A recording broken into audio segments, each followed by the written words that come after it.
Merci d'être là. Ce soir, je ne vais pas faire d'introduction, comme on le fait un peu d'habitude. Pour quelle raison? Parce que le docteur Hélène Baudouin va développer ce qui a été proposé jusqu'à présent, c'est-à-dire les concepts de la psychosomatique relationnelle issus des travaux du professeur Sami Ali. Elle va rester dans cette droite ligne et vous allez réentendre des choses comme les notions de circularité, les notions d'impasse, bien entendu tout ce rapport à l'imaginaire. Et par contre, je vais présenter Hélène Baudouin, qui est médecin psychiatre, qui est psychosomaticienne et qui pratique la psychosomatique depuis plus maintenant de 25 ans. 25 ans. Donc on va écouter son propos attentivement et je réinterviendrai pour animer le débat. Merci Daniel. Alors, je ne sais pas si ça sera en ligne droite, j'ai un peu peur de vous donner le tournis, parce qu'au fur et à mesure où j'ai développé ce travail sur cette observation, ça s'est mis à tourner de plus en plus. Alors, j'ai même fait mon premier PowerPoint, donc vous aurez droit à mes premières diapositives que je vais essayer de synchroniser avec mon texte. Incroyable. Je ne sais pas si encore je vais y arriver, mais donc pour illustrer la façon dont les choses peuvent tourner. Alors j'espère que vous n'allez pas sortir de là avec le tournis. Parce que oui, la relation, ça fait partie quand même de concepts qui peuvent être très ordinaires, complètement banals. Tout le monde dit oui, je sais très bien ce que c'est que la relation. Je suis en relation, je travaille avec la relation. Mais c'est vrai que ce qui est vrai, hein, bien sûr, mais quand on travaille avec Sami Ali, il y a un approfondissement possible de ce que c'est que la relation. Et vous verrez le nombre de concepts que ça entraîne, ou le nombre d'ouvertures que ça crée, ou tout ce qui vient avec, qui permet de savoir vraiment travailler la relation, ou savoir qu'est-ce que c'est qu'être en relation, qu'est-ce que la relation entraîne, aussi bien sur le plan de la pathologie que sur le plan de la thérapie. Et c'est vrai qu'il y a des choses quand même assez précises. Et voilà, c'est ce que j'ai essayé de vous faire, de vous dégager pour l'exposé de ce soir. Parce que finalement, quand Daniel me fait passer le programme de l'année, il avait intitulé à un moment « Relation et pathologie, pathologie et relation ». Donc moi, tout de suite, évidemment, ça fait quelque chose qui tourne en boucle et ça m'a amené vers la circularité. Et puis, il y a une situation clinique qui m'a particulièrement évoqué cette question-là. Donc je me suis mise au travail. Et voilà, je vais vous donner les fruits de ce travail. Alors, je l'appellerai Madame T. Je vais commencer par l'exposé clinique. Comme ça, il y aura tous les schémas. Alors, j'aurais bien aimé réussir à faire un PowerPoint dynamique, parce que c'est ce que je voulais, qu'un dessin apparaisse avec l'autre, mais je n'ai pas réussi. Donc, ça sera des diapositives séparées. Et c'est dommage, parce que j'aurais aimé que ça fasse un peu tout le trajet qui reste un petit peu fixé sur l'écran, mais bon, j'ai pas réussi à faire ça. Enfin bon. Donc j'espère que ça va pas trop vous perdre.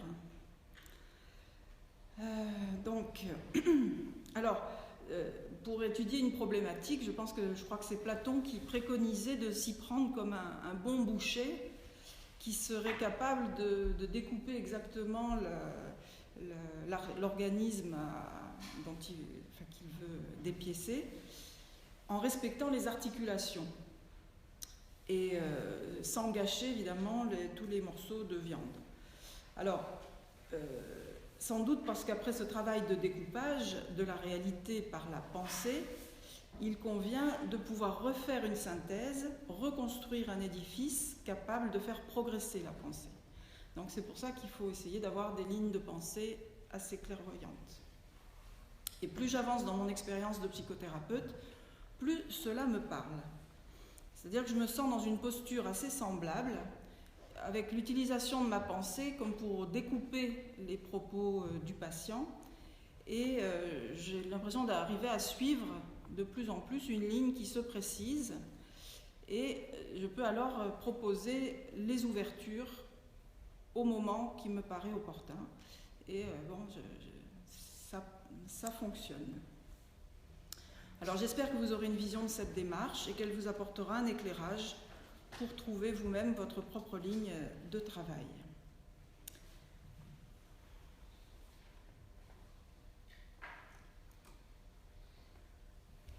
Alors, la patiente qui vient me voir est une femme de 70 ans qui, à sa première consultation, me dit être dépassée par son stress et par ses angoisses. Cela a été un état de toujours pour elle, mais elle sort d'une embolie pulmonaire, donc elle a eu une atteinte somatique qui est survenue subitement à la suite d'une phlébite, qui elle-même est passée inaperçue. Et donc, elle vient dans cette situation où cette atteinte somatique crée chez elle un surplus d'angoisse massif. Donc voilà, le motif de la consultation, l'atteinte somatique crée de l'angoisse chez elle. Elle était seule à ce moment-là, mais grâce à son téléphone portable, elle a pu appeler le SAMU et son mari. Et donc elle me dit, sur le coup, j'ai géré, je suis comme ça. Mais depuis, c'est le contre-coup.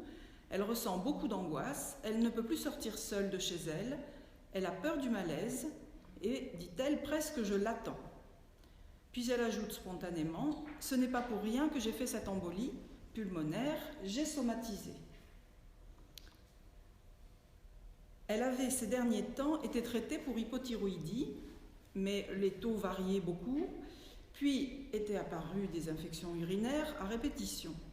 Et elle voit aujourd'hui que tout ça était en fait des signaux d'alerte avec une insistance de troubles et elle dit bien qu'elle ne voudrait pas aller plus loin parce que l'embolie pulmonaire, ça a quand même franchi une étape dans la gravité réelle de ces somatisations.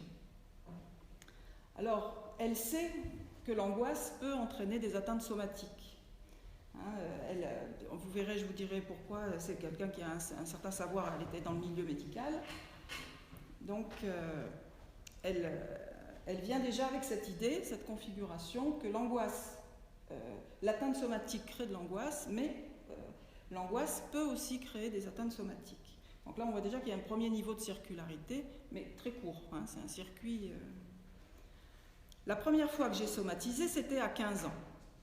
Il y avait eu beaucoup de décès dans la famille, dont une tante qui était partie d'un cancer de l'estomac, et je me souviens avoir eu mal à l'estomac. Donc là, elle a fait le lien à ce moment-là. De plus, ma mère était quelqu'un d'angoissé, mon père aussi était angoissé et lui aussi somatisé, il avait beaucoup d'asthme. Alors cette patiente est née en 1945 à Paris, elle a été conçue dans le contexte angoissant de la guerre. C'était une fille unique, très désirée, car née après 17 ans de mariage. Elle a 20 ans quand son père décède, lui il avait 61 ans, et il avait eu une maladie de Parkinson pendant 8 ans. Et à la quarantaine, sa mère décède, elle est âgée de 80 ans, et elle décède du cœur. Ses sœurs à elle aussi étaient décédées du cœur, donc les tantes de ma patiente. Et la particularité quand même assez importante, c'est que ma patiente était kinésithérapeute dans une clinique à Paris, dans un service de pneumologie, et que le sort a voulu que sa mère décède dans la clinique où elle travaillait. Alors ensuite, Madame T est venue à Nice rejoindre son compagnon, qui est lui-même kinésithérapeute, mais qui travaille en libéral. Alors elle a travaillé avec lui jusqu'à l'âge de 16 ans, mais c'était pour elle un autre métier qui ne l'intéressait pas. Elle trouvait cela trop banal, alors elle a pris sa retraite dès le moment venu. Par contre, son mari, il poursuit encore aujourd'hui son activité professionnelle alors qu'il aurait largement l'âge de s'arrêter.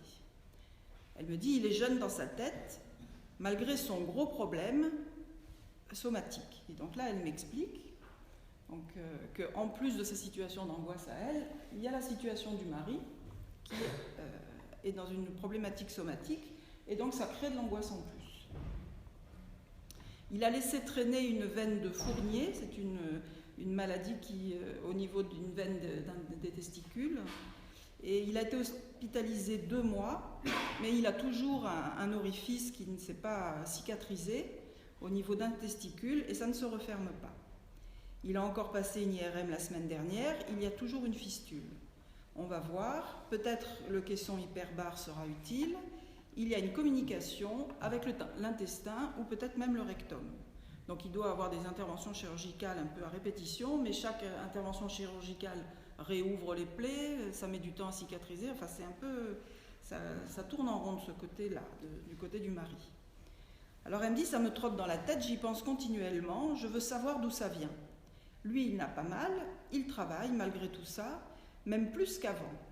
Et il ne prend même pas tous les jours de congé d'arrêt maladie que les médecins et les chirurgiens lui donnent. Ça a commencé en août 2013 par une fièvre. Le lendemain, il n'avait plus rien. 1 an après, en 2014, la même chose. Mais là, il a commencé à avoir mal. Il a eu un traitement antibiotique, des infections urinaires, une bursite, un Escherichia coli résistant à la nécessité des antibiotiques par voie intraveineuse. Il est resté 1 mois et demi à l'hôpital. J'ai été soulagée, elle dit. Et moi, en prenant mes notes, je m'aperçois vraiment que quand elle raconte cette histoire, elle est très habitée par la situation de son mari. Mais elle me présente ça vraiment comme étant une situation en plus de sa situation à elle. Donc voilà, elle est un petit peu dans cette configuration où on voit qu'il y a une circularité, mais c'est une circularité assez simple. Il n'y a quand même pas beaucoup d'éléments qui interviennent. Quand elle dit qu'elle ne veut plus somatiser, elle dit je vais venir faire une thérapie parce qu'il faut évacuer. Comme, voilà, il faut parler, ça évacue, ça fait baisser l'angoisse, ça réduit l'atteinte somatique. Bon, c'est pas complètement faux, mais on va voir qu'il y a quand même beaucoup d'autres choses à explorer que ce niveau-là. Alors donc elle poursuit, effectivement, cette atteinte chez mon mari, ça a nourri mon anxiété, mais on n'a pas pu en parler. J'avais déjà fait, moi, une psychothérapie lorsque j'ai préparé mon adoption. Alors, là, j'apprends qu'elle a adopté, mais elle m'en dira plus tard. Et donc, avec cette stérilité, j'ai déjà parlé avec mon corps. Donc, elle emploie cette expression que les gens emploient souvent quand ils parlent de somatisation, et qu'ils parlent avec le corps. Mais je ne veux pas que ça recommence. Et récemment, sur le lieu du travail, j'ai rencontré Xenia, la psychologue. Elle travaille dans l'association... Non, c'est pas le milieu du travail, c'est le milieu de l'association pour les adoptions où je milite.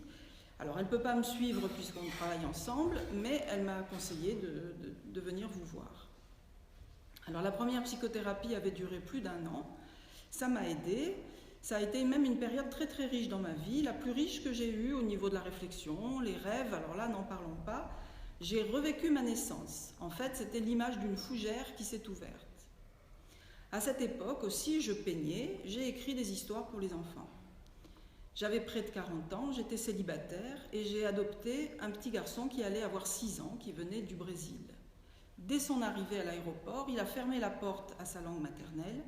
Je l'ai inscrit dans une petite structure scolaire et en 4 mois, il savait lire, parler, compter comme les autres du CP. Aujourd'hui, il a 33 ans, il a eu quelques petits problèmes à l'adolescence, mais tout va bien. Il vient d'être papa, il vit à Paris. Alors voilà, j'ai besoin d'évacuer tout ce vécu, ce stress, ces angoisses, cette colère. De la colère, je reprends un peu ce terme parce qu'elle n'avait pas employé ça jusqu'alors, elle me dit oui, avec mon compagnon. Voilà, donc nous décidons de mettre en place les entretiens. Et pour finir, je lui demande comment elle dort. Elle me dit, j'ai du mal à m'endormir, je n'ai jamais pris de médicaments, mon compagnon dirait que je suis insomniaque. Nous faisons le point sur ses traitements actuels et elle ajoute alors, la phlébite, je ne l'ai pas sentie. Est-ce que je n'ai pas été à l'écoute de mon corps? Alors voilà, un premier entretien avec une femme qui est avertie quand même des processus de somatisation, mais nous voyons qu'elle en a une vision assez réduite, un petit peu de causalité linéaire, c'est-à-dire qu'il y a une cause qui fait un effet, bon, même si ça revient vers la cause, mais comme c'est direct, c'est assez plat, comme il n'y a rien à l'intérieur de entre ces deux pôles, c'est l'un qui mène vers l'autre ou l'autre qui mène vers l'un. Donc ça, c'est un peu quelque chose qu'on peut voire du côté de la linéarité, c'est à cause de ça qu'il y a ça. C'est à cause du stress qu'il y a la maladie. Et c'est vrai que c'est la pensée un peu la plus répandue quand on parle de psychosomatique, et puis qu'on dit alors il faut évacuer le stress, comme ça guérira le corps. Il faut parler, ça guérit le corps. C'est un lien un peu direct de l'un à l'autre. Bon, moi de mon côté, j'entends déjà dans ces propos une problématique avec son enfance, avec l'anxiété de ses parents, avec son corps, avec son mari.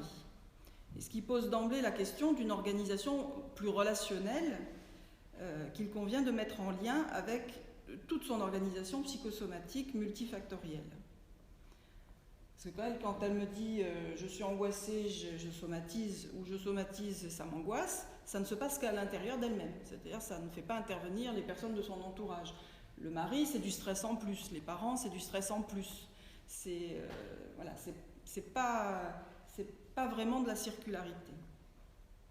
Alors qu'on va le voir, moi je vais essayer de développer ce qui peut mener vers la conception circulaire de ce qui se passe en elle, c'est-à-dire de voir comment différents facteurs sont tous en lien les uns avec les autres et qu'ils tissent comme un véritable réseau plus qu'une ligne qui se prend dans les deux sens mais qui reste une ligne. C'est ce qu'il va falloir mettre en évidence lors des entretiens suivants et qui vont permettre de préciser, de mobiliser cette organisation et d'apporter tous les liens qui l'aident à élargir sa vision et à en saisir la complexité. C'est seulement ce type de travail de la circularité qui pourra nous mettre sur la voie de l'impasse probable vu le pronostic vital qu'aurait pu engager cette embolie. Alors, pour suivre le cheminement de la thérapie, j'ai rassemblé 3 niveaux en fait.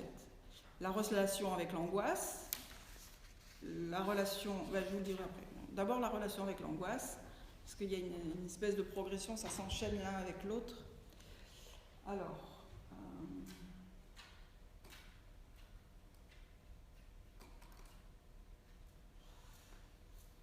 nous arrivons aux entretiens suivants. Donc, l'angoisse est l'objet de sa demande envers moi.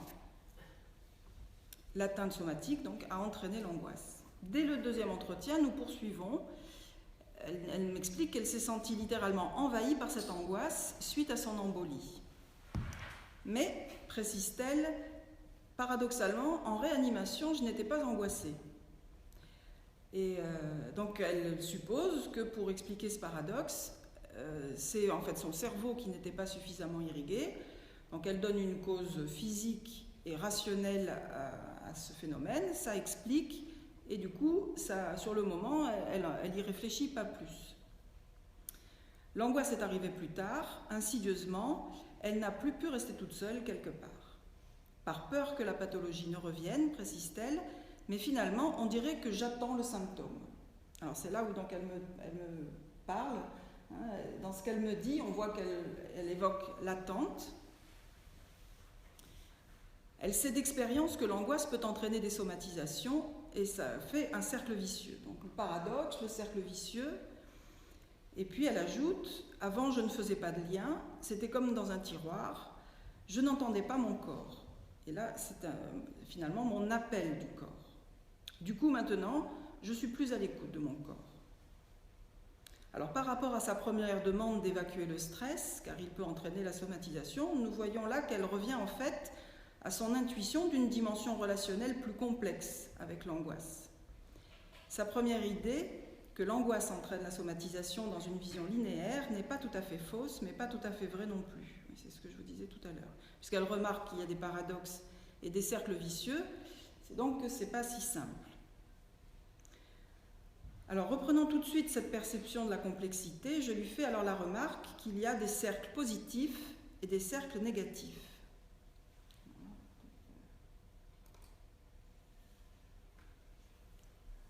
C'est-à-dire que je fais, en proposant ces 2 termes, je fais un peu une ouverture.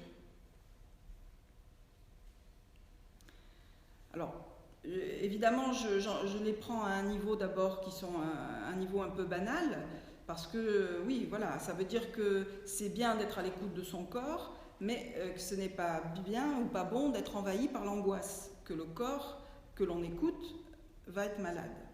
Donc ça pourrait être un peu une remarque banale, mais je l'utilise un peu à dessein, même si c'est un peu manichéen. Cette forme d'opposition est parlante pour les patients, parce qu'elle fait partie du langage commun et elle renvoie une foule de choses véhiculées depuis le plus jeune âge. Tous les patients ont dans leurs souvenirs ce qu'on leur a dit qui était bien, pas bien, le bon, le mauvais, le bien, le mal. Et il y a toute une organisation qui se fait autour de ça, une organisation psychique, et puis également ça touche le corps. Mais en fait, quand je dis ça, je vise plus loin que de simplement parler du bien et du mal. Ce que je vise, c'est qu'en fait, au niveau inconscient, elles entendent plus tard quelque chose d'une articulation. C'est-à-dire que s'il y a des choses qui sont ressenties comme négatives et des choses ressenties comme positives, on le verra un peu plus tard, il y a des liens entre les deux. Enfin, il y a une articulation à dégager pour passer d'une à l'autre.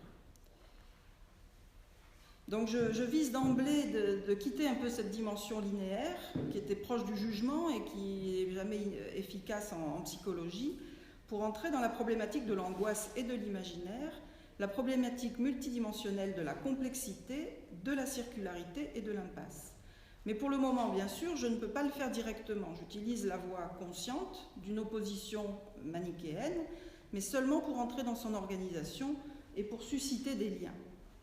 L'important à ce stade est de reconnaître justement qu'avec l'activité psychique, il y a tout un tas de liens qui sont susceptibles de se faire et que petit à petit, c'est la complexité qu'on va pouvoir aborder. Alors elle se saisit de ces mots, ça fait bien écho en elle quand je parle de positif et de négatif. Et d'abord, elle commence à dire oui, c'est vrai, je recommence à être un peu plus positive.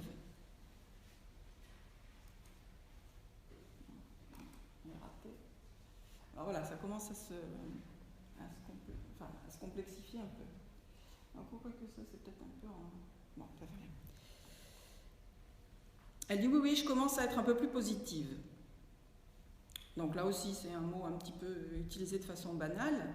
Mais après un temps d'arrêt, elle dit mais peut-être que j'occulte la partie négative. Nous voyons que là, elle a quand même fait écho à ce que je lui proposais, parce que avec la notion que le positif peut cacher le négatif, hein, c'est toute la question du refoulement qui est en jeu. Il y a bien des choses qui n'apparaissent pas et qu'on appelle négatives, qui deviennent encore plus négatives puisqu'on les refoule. Ça fait un cercle où les choses... ça fait un cercle entre ce qui devient de plus en plus négatif. Alors Madame T, c'est vraiment une personne qui est très fine et qui répond aux interprétations. Et il faut aussi en saisir les choses, mais vraiment d'une façon qui n'est pas banale. Moi, c'est ce que j'essaye un petit peu de faire apparaître, de transmettre. Je ne sais pas si j'y parviens. Mais c'est que par le fait même d'avoir une certaine démarche de pensée, voilà, on va au-delà du banal, même en utilisant des premiers mots qui peuvent avoir une apparence banale, mais c'est pour aller plus loin. Alors elle me dit que de ne plus être active à cause de sa fatigue, ça a dû beaucoup lui peser. Alors elle a trouvé une petite activité bénévole autre que celle autour de l'adoption et elle sent que ça lui fait du bien. Mais il ne faudrait pas non plus que je me jette de nouveau à corps perdu dans l'activité. Alors je comprends que pour elle, ce qui est positif finalement, c'est d'être active. Et donc ce qui était négatif, c'est d'être inactive. Et donc quand elle dit qu'il ne faut pas se jeter à corps perdu dans l'activité, elle vient bien dire que quelque chose qui serait positif d'un certain côté, d'être actif, peut devenir négatif d'un autre côté. Donc voilà, les choses ne sont pas si simples.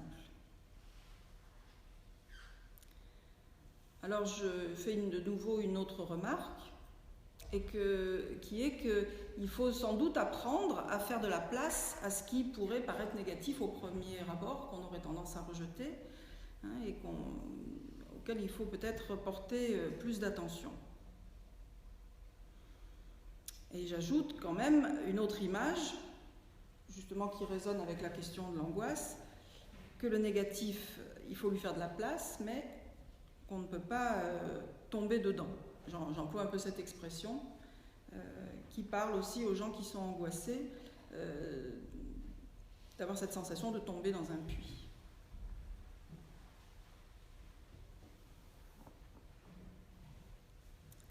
Alors elle enchaîne. L'embolie a été une fracture. Je gérais et maintenant je ne gère plus. Je ne veux pas d'une nouvelle fracture, je m'écoute. Mais je ne peux pas maîtriser. Je ne sais plus où je suis bien quand je maîtrise, je me croyais très équilibrée, et bien c'est raté. L'équilibre, c'est au scout que je l'ai découvert. On m'appelait percheron équilibré. C'était mes chefs qui m'observaient et ils m'ont imposé ce nom qui m'a tout de suite convenu. C'était peut-être la première fois que l'on me disait que j'étais équilibrée. Je n'avais jamais réfléchi à tout ça, je vivais ma vie et ça me plaisait beaucoup d'aller au scout, ça me sortait de chez moi, je l'avais choisi.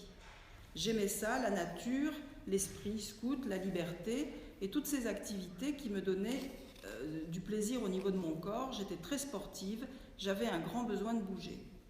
Mais j'ai dû arrêter définitivement quand au lycée, les notes ont baissé.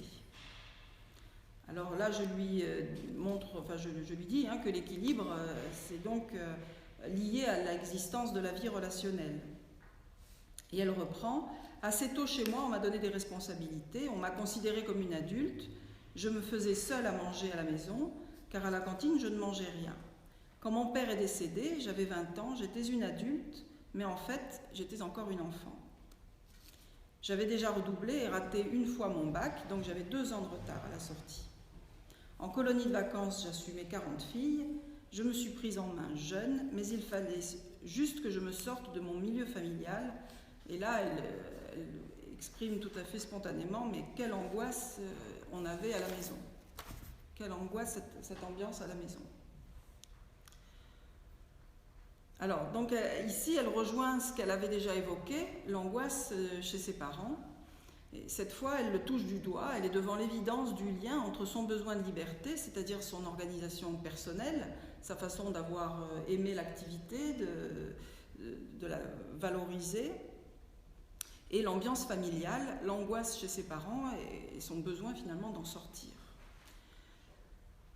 Après tout ce dialogue qui était parti des liens entre l'angoisse et la somatisation, on est déjà beaucoup plus dans la sphère relationnelle puisque on voit qu'il y a toute une relation avec l'angoisse qui se double de la relation familiale. Rien de surprenant parce que c'est au sein de la famille que l'on se construit, mais encore faut-il éprouver les liens qui existent entre ce qu'on ressent intérieurement et ce qui s'est passé dans les relations.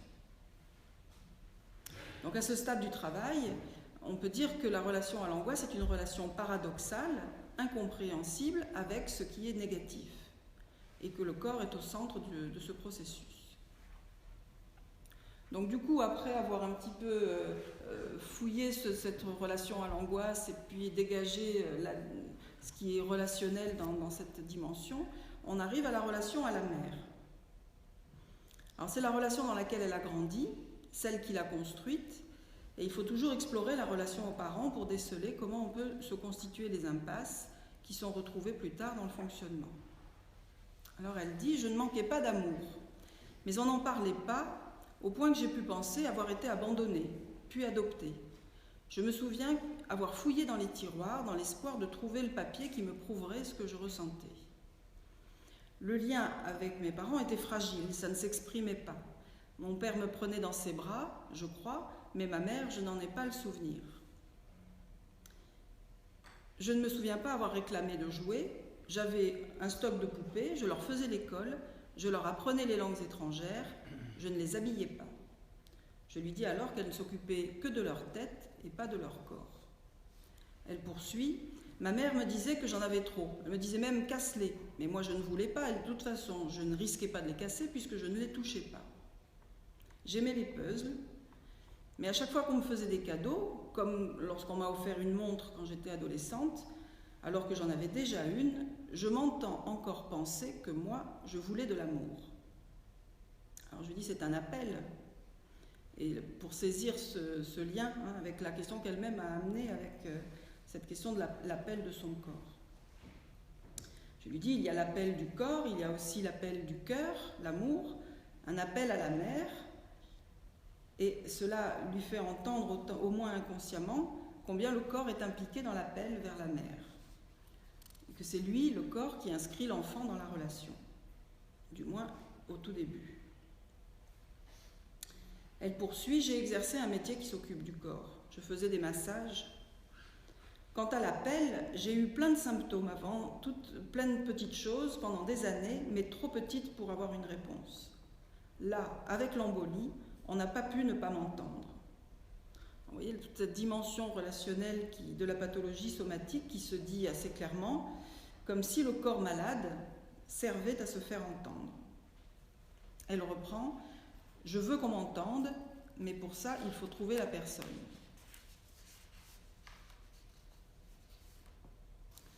Alors, je lui dis, oui, la relation est un cercle entre soi et l'autre personne. Et elle dit, j'en suis bien persuadée. J'ai travaillé avec les asthmatiques, mon patron avait été formé par Françoise Dolto, et j'ai pu voir les effets de la parole. Donc, en quelques entretiens, on a posé des bases de la recherche à mener sur sa situation, qui est celle d'avoir lancé un appel par l'intermédiaire de symptômes dans son corps, dans le but d'être entendu. Lors des séances suivantes, nous évoquons longuement les rapports avec sa mère. Elle prend conscience de la contrainte exercée par celle-ci sur ses paroles, sur son désir d'être soi, qui entrait alors en conflit interne avec son désir de satisfaire cette mère qu'elle aimait. Donc là, on est en train, à ce stade-là, d'étudier un petit peu la relation qu'elle a avec sa mère, avec la place du corps.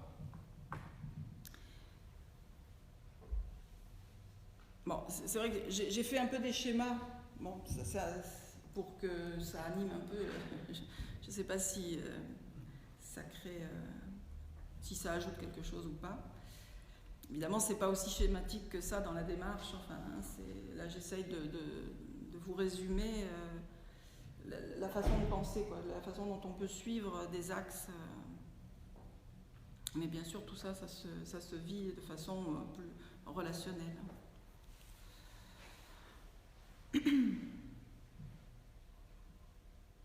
Donc elle évoque ses rapports avec sa mère et elle comprend un jour combien son corps était vraiment au centre de cette relation. Parce que même elle dit, j'ai joué sur mon propre corps pour jouer sur la relation. Elle dit bien que finalement, depuis petite, elle disait à sa mère qu'elle n'avait pas faim et que de dire à sa mère qu'elle n'avait pas faim, ça rendait sa mère folle. Donc et ça, elle l'avait très bien repéré. Et donc pendant toute son enfance, elle mangeait très peu. Et sa mère, du coup, était encore plus angoissée que d'ordinaire. Ou bien elle dit aussi qu'elle a pu se couper de ses sensations, de ses propres sensations, pour se couper en fait de cette mère qui était froide, rigide et complètement accaparée par les soins qu'elle donnait au mari qui était extrêmement asthmatique. Donc elle avait une enfance quand même où elle était assez seule, avec des parents angoissés, l'asthme du père qui prenait toute la place et la mère complètement dévolue dans la panique de ces crises. Enfin, on imagine un petit peu cette ambiance. Alors elle dit, est-ce que c'est à cause de ça, c'est-à-dire sa capacité de se couper de ses sensations, qu'au moment de la phlébite, je n'ai pas ressenti la douleur? Aujourd'hui, elle fait le lien. En plus, que sa mère faisait des phlébites. Et quand sa mère faisait des phlébites, elle gardait sa fille à la maison, et ma patiente ajoute avec un grand sourire, je l'avais alors toute pour moi, car le père était au travail pendant la journée. Donc l'atteinte somatique entre mère et enfant, ça resserre des liens, ça les crée pas, mais en tout cas le corps crée le lien, puisque l'enfant arrive au monde avec son corps, et que c'est le corps qui est d'emblée plongé dans la relation. Mais le corps malade ajoute des liens. Pas dans toutes les relations, mais enfin, là, surtout dans son cas particulier où spontanément la mère n'était pas tellement tournée vers sa fille, on voit bien que la maladie est un moyen de retrouver quelque chose du lien mère-enfant. Alors, en me parlant de tout ça, au fur et à mesure, il y a un rêve qui apparaît un jour. Donc, ce rêve, hein, ce fameux premier rêve qui est important dans une thérapie, ce rêve programme, comme l'appelle Sami Ali, parce que ça, c'est un petit peu le témoignage de ce que la mobilisation de l'imaginaire par la position du thérapeute, qui suscite certains liens, ça suscite l'imaginaire du patient, et à un moment donné, il y a un rêve qui peut arriver. Donc c'est déjà un signe d'une mobilisation du fonctionnement. Alors là, c'est pas vraiment un rêve, mais pourtant c'est bien dans la mesure où ça s'est passé la nuit et qu'elle le qualifie comme rêve d'abord, il faut absolument pas le négliger en disant oui, mais c'est 3 fois rien, un rêve ça doit être long, il doit y avoir plein d'histoires. Pas du tout, c'est une première manifestation. En fait, c'est un cri, un gémissement, un cri. Donc c'est pas grand chose, mais en fait c'est tout à fait important d'y accorder une vraie place de manifestation sortie de l'imaginaire. Alors, voilà, c'est le retour de l'expression de la subjectivité. Le rêve, c'est un cri, c'est ça? Un cri. Juste un gémissement, un cri peut-être. Alors, je lui demande évidemment d'associer à quoi ça lui fait penser. Et elle me dit qu'elle ne sait pas pourquoi, mais elle associe à la fille d'une amie qui a été victime d'un viol par son père et qui a maintenant un gamin de 14 ans avec des problèmes de QI élevés. Voilà. Elle me dit, alors pourquoi ce lien? Alors on attend un peu, on cherche, il n'y a pas... Et moi je lui demande si cela ferait référence au non-dit. Quelque chose qui n'avait pas été dit, parce que voilà, dans la famille... ça a été révélé tardivement. Alors là, à partir de ce mot de non-dit, elle dit oui peut-être, parce qu'on ne parlait pas chez moi, tout était non-dit. Je n'entends pas mes parents se parler entre eux, je ne sais même pas s'ils étaient amoureux, et lorsque j'ai voulu adopter, je me suis dit, à cet enfant, qu'est-ce que je vais lui dire? Qu'est-ce que je vais lui raconter? Alors je lui dis, on peut lui parler des origines, enfin, ou ça serait parler des origines. Et elle dit, je suis née après 14 ans de mariage, j'étais désirée, mais seul un prénom de garçon avait été choisi. Est-ce que c'est pour cela que j'ai eu l'idée d'avoir été adoptée? Ma mère n'était pas spécialement déçue d'avoir une fille, elle voulait d'abord un enfant. Mais l'accouchement a duré 37 heures. Je ne voulais pas sortir. Alors je dis, peut-être que c'est elle qui ne voulait pas que vous sortiez. Ah, donc c'est toujours un peu cet effet-là quand les personnes sont persuadées de choses qu'ils ont entendues depuis très longtemps, d'une façon qu'on a de les qualifier. Puis quand on fait l'inversion, quand on fait apparaître qu'il y a beaucoup de choses qui viennent des parents et non pas de l'enfant seulement, ça fait toujours un peu tilt. Parce que les enfants sont finalement très habitués à adopter toutes les projections des parents sur eux. Et quand on fait l'inversion, donc là aussi, vous voyez, c'est un phénomène un petit peu de circularité, soudain, ça ouvre des perspectives. Alors, pour associer le rêve au travail thérapeutique, ce que pourrait être ce cri comme étant un cri de sa subjectivité, donc je lui dis qu'ici, dans le travail avec moi, elle est dans la parole, donc elle lutte contre les non-dits. Elle dit oui, et aussi c'est ce que je fais dans cette association où j'accompagne les gens en fin de vie. Voilà, donc c'est les liens entre corps et parole. Et elle me dit, oui, l'an dernier, mon corps a parlé, donc avec cette embolie. Je dis, oui, votre corps en tout cas a fait le lien, parce que le corps ne parle pas, le corps est en relation, ça c'est sûr, et il fait des liens, mais il ne parle pas. Notre travail se poursuit durant des mois. Donc moi, je vous résume un peu les choses, mais il y a des mois d'entretien à travers tout ça. Donc on est toujours un peu dans cet esprit-là. Elle fait des liens entre le corps, la parole, la relation. Et elle trouve de l'intérêt à ce travail. Elle comprend des ouvertures vers quelque chose qui est un peu plus circulaire, dans le fait que le corps puisse être en relation avec la mère, et que la mère est en relation avec l'enfant, et que donc ce que vit l'enfant n'est pas seulement en lui-même, mais en lien avec ce que vit la mère. Et à chaque fois, j'essaye de partir du vécu dont elle me parle et de relier la situation à son fonctionnement. Et elle prend du recul par rapport à l'angoisse et par rapport à sa maladie. Quasiment 1 an après le début de notre travail, elle me dit avoir peut-être fait un rêve après la séance précédente. Mais là, c'est encore sans image, ce sont seulement des sensations. Alors, c'est assez particulier, ce sont des sensations d'apnée 4 à 5 fois dans la nuit. Donc ça, c'était après la séance dernière, et avant la séance, donc la veille de cette rencontre-là, elle dit là, par contre, j'ai fait un vrai rêve. Mon fils, mon ex-belle-fille et mon petit-fils sont dans un parc, je vais les retrouver, et à ce moment-là, mon petit-fils avait disparu. Je le cherchais partout, et c'était très angoissant. Donc elle livre ses associations d'idées. Ne plus respirer, ça m'a interrogée, à cause de mon embolie. D'habitude, je fais des rêves où je n'arrive plus à avancer, à marcher. Je n'arrive plus à avancer, ça touche la fonction de la locomotion. Mais là, ce n'est pas cette fonction de la marche, c'est la fonction de la respiration. Est-ce que c'est la mort ? Non, puisque ça repartait. En fait, respirer, c'est la fonction de la vie. Mon père était asthmatique, et j'ai fait toute ma carrière dans un service de pneumologie quand même. Alors, toujours la respiration. Mais je me rendormais tout de suite. Je respirais, j'arrêtais de respirer. Il y avait comme une alternance de rythme. Alors, le mot alternance m'arrête.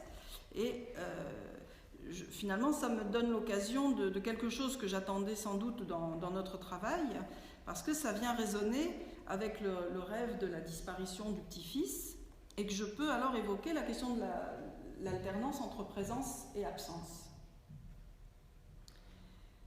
Parce que l'alternance entre présence et absence, c'est vraiment quelque chose de fondamental psychologiquement, dans l'organisation psychologique.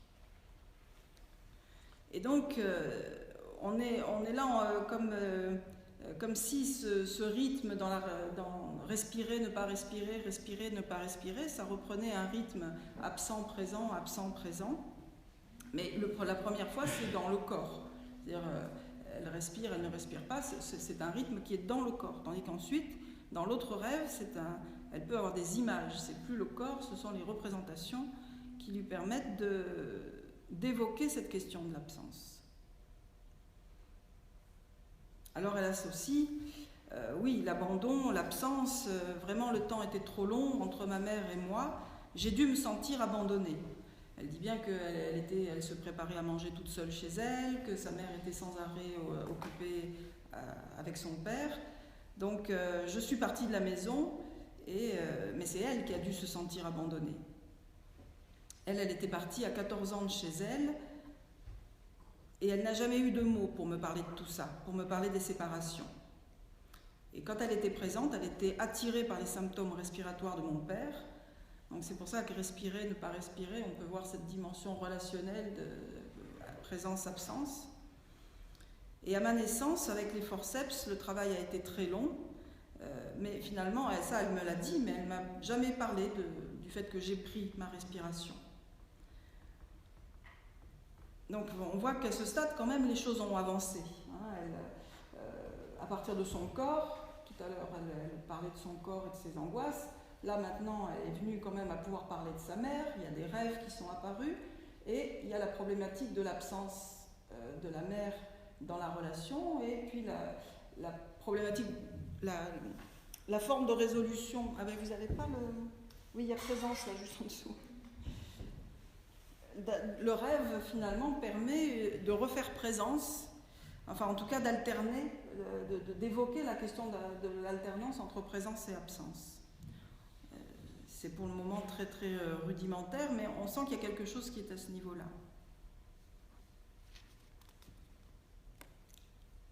Donc elle perçoit beaucoup mieux l'impact des relations passées sur sa construction et la place privilégiée qui est donnée au corps pour faire face aux relations. Surtout en absence de parole, qui, elle, permettrait un accès à la symbolisation. Et donc, évidemment, tout ce qui concerne l'accès à la symbolisation demande que le rythme présence-absence soit véritablement acquis parce que c'est hautement, alors non seulement c'est hautement relationnel, mais c'est hautement symbolique. Donc c'est vraiment ce point qui peut faire l'articulation entre la relation et le fonctionnement. Non, mais ça, elle n'a pas encore saisi l'aspect central de cette question, hein, même aujourd'hui où on est presque un an, peut-être après, ou peut-être pas juste 6 mois, oui. Elle n'a pas encore vraiment fait les liens. On aborde ces choses-là par petites touches, mais c'est juste pour... voilà, on avance. C'est la direction qu'on prend pour avancer. Alors, pendant tous ces mois, on parle donc du corps, de la mère, de la relation. Et puis finalement, il y a petit à petit la relation avec le mari là, qui arrive et qui a été rarement abordée. Mais voilà, il y a un événement qui va quand même survenir, c'est qu'à la fin 2016, eh bien, elle fait une deuxième embolie. Et donc ça va quand même aussi mobiliser des choses. Donc on va évoquer maintenant la relation avec le mari. On est passé de l'angoisse à la mère et maintenant avec le mari. Donc elle n'en a pas beaucoup parlé. Elle m'a fait simplement des rapports un peu de ce que disaient les médecins, des programmations d'opérations parce que son problème est toujours là. Donc il a un problème somatique qui ne trouve pas d'issue. Et finalement, Madame T en subit des conséquences qui s'avèrent quand même très lourdes.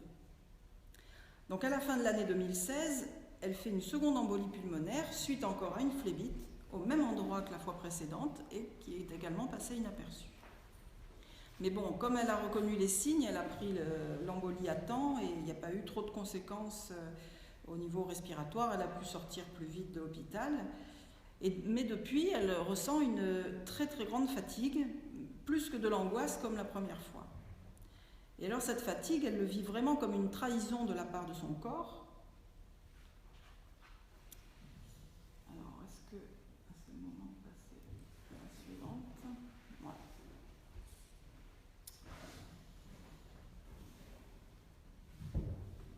Donc, vous voyez peut-être pas tout. Hein.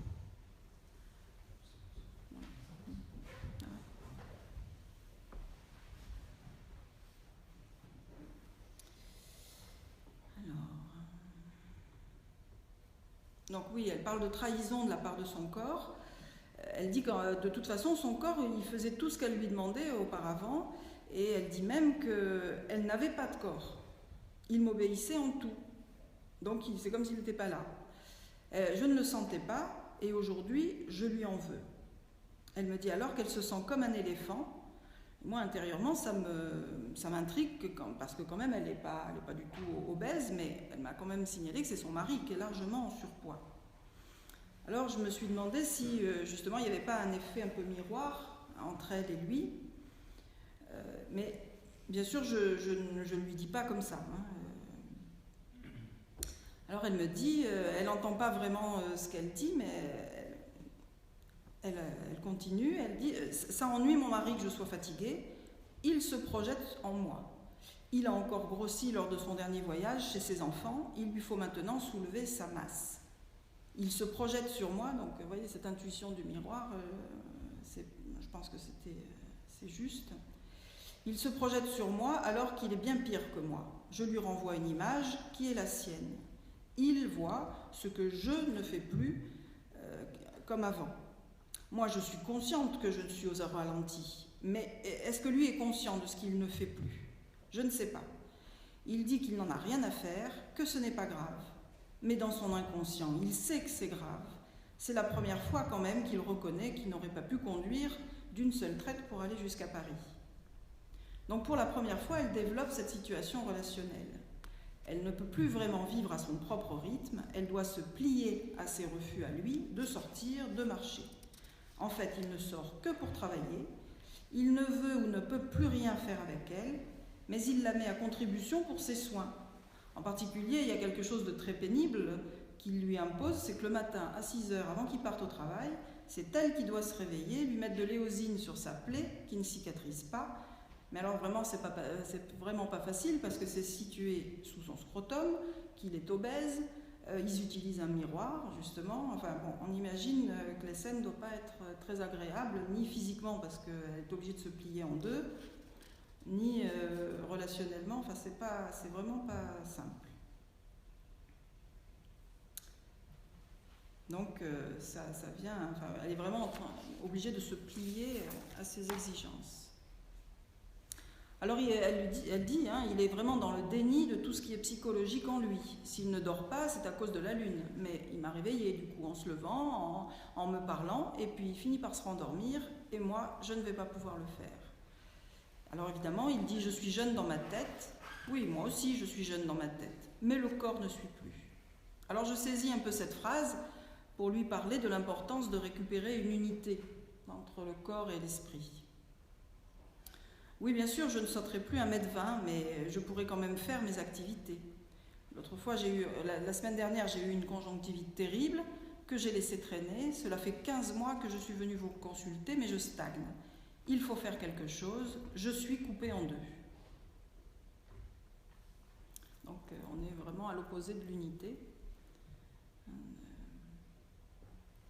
À la séance suivante, elle reprend cette plainte au sujet de son corps. Elle ressent de l'épuisement. Cela crée de l'angoisse. Je lui demande alors si cet épuisement pourrait être de la dépression. Donc vous voyez, on est sur un autre axe. Tout à l'heure, on était du côté de la somatisation. Alors c'est là où j'aurais voulu que le tableau soit plus complet, puisque de la somatisation, on pouvait retomber sur l'angoisse, comme au départ, avoir le schéma de départ, et voir qu'on a cheminé pour en arriver là. Le mari, lui, il est du côté de la somatisation aussi. Et elle, par le travail qu'on fait ensemble, on amène l'hypothèse de la dépression. Donc on va repartir dans un autre cercle, au lieu de retomber dans ce cercle de la somatisation qui tourne entre elle et le mari. La fatigue m'amène à évoquer la question de la dépression. Donc pour ouvrir un autre champ. Est-ce qu'elle ne rentre pas dans l'impasse petit à petit? Comment? Est-ce qu'elle ne rentre pas dans l'impasse petit à petit? Elle est au bord. Alors c'est là, c'est pour ça hein, que je vous parle de ce travail, c'est qu'il y a son impasse à lui, et elle est au bord. Et, non, voilà. Mais elle, est-ce qu'elle ne rentre pas dans l'impasse par épuisement? Justement, la dépression, est-ce que ce n'est pas le résultat? Alors, des choses qui tournent en rond. Oui, mais alors c'est là où justement ça va revenir vers la question de la mère. C'est une impasse plus ancienne encore. Ah, oui.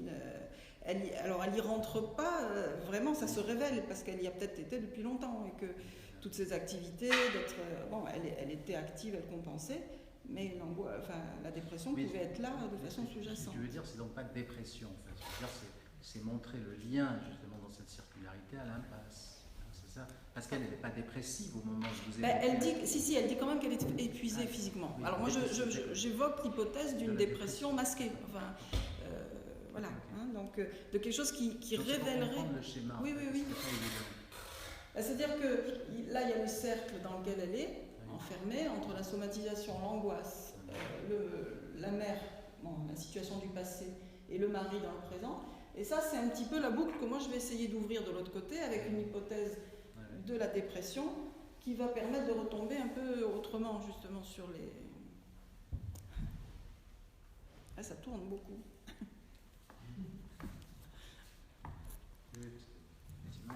Oui,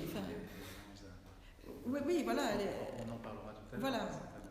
Oui, c'est pour ça que c'est un peu le but de la présentation, c'est de suivre la façon dont... on n'est plus dans le premier cercle, on était entre angoisse et somatisation, on parle, on évacue, mais on tourne quand même en rond entre les deux. Et c'est d'essayer d'élargir pour faire entrer beaucoup plus d'éléments et puis essayer d'aller au fond, d'essayer de voir à cette dépression qu'elle a vécue peut-être enfant en se pensant adoptée, abandonnée. Enfin, il y a quand même quelque chose.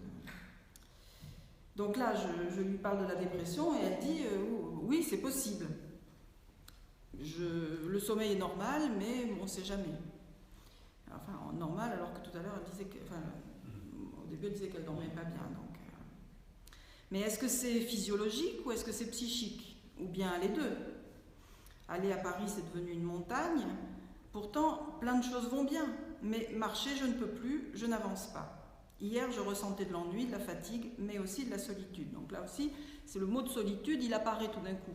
En fait, dans les entretiens, au fil des entretiens, il y a des mots comme ça qui apparaissent et qui permettent parce que tout ce qui est de l'ordre de la solitude, finalement, ça revient à la question de l'absence. Alors, il y a la solitude, on va le voir avec le mari, mais il y a eu la solitude aussi avec la mère. Donc tout s'intrique en fait. Et c'est ça qu'il faut essayer de circuler dans toutes ces choses intriquées, mais tout en suivant un fil quand même, pour ne pas se perdre, pour ne pas être dans la confusion. En fait, tout est lié, mais si on prend tout en même temps, c'est tout confus. Donc il faut essayer de faire les liens, mais en suivant une démarche qui petit à petit se construit quelque chose.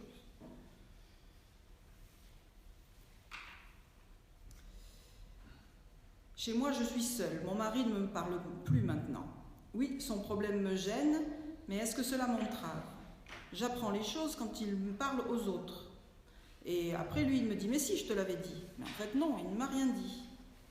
Il a décidé de faire un régime, mais il en a besoin. C'est quand même pénible pour lui de marcher. Il refuse de le faire. Il doit approcher des 150 kilos. Quand même, on voit, hein, donc le mari, il est vraiment dans une impasse, hein, je pense. Donc ça me déprime aussi, je lui parle, il ne me répond pas, il a tellement peur de prendre sa retraite, il n'a rien d'autre que le travail. Ce n'est pas la vie de couple que j'imaginais, il ne va pas tenir son régime, il mange si vite, cela me coupe l'appétit. Il ne peut pas s'empêcher de manger, il en a besoin, un besoin de sucre. Hier, il me l'a dit 2 fois qu'il en avait besoin. Si je lui dis que je suis fatiguée, ça l'énerve. Est-ce que je lui renvoie son image? Est-ce qu'il se cache à lui-même son problème? Il a réponse à tout, mais à force, au début c'était drôle, mais à force c'est beaucoup moins drôle. Nos 2 problèmes sont liés, il y a un cercle vicieux, j'en ai assez, j'aimerais trouver la faille, par où sortir. Elle fait des bilans somatiques pour explorer cette fatigue. Rien au niveau du cœur, rien au niveau de la thyroïde, au niveau veineux il reste un tout petit caillot au même endroit que pour la première embolie. Lors d'une séance suivante, elle remarque que l'autre jour, elle a pu rester 5 heures avec une famille pour de l'adoption, et là, elle n'a rien ressenti de négatif. Et après, elle a marché comme avant, et cela a été une éclaircie dans le ciel nuageux. Donc ça lui donne de l'espoir, et elle me questionne, elle se questionne. Qu'est-ce qui amène les nuages? Qu'est-ce qui les chasse? Est-ce que je vais mieux quand il est question d'adoption? J'ai baigné dans cette ambiance pendant 35 ans. Est-ce que c'est de voir le bonheur des autres? Est-ce que c'est de se sentir utile? Est-ce que c'est ça le mot important? Avoir un espace de reconnaissance? Cette reconnaissance, je ne l'ai pas chez moi pour l'instant. Donc sûrement que le mot de reconnaissance, c'est un mot important.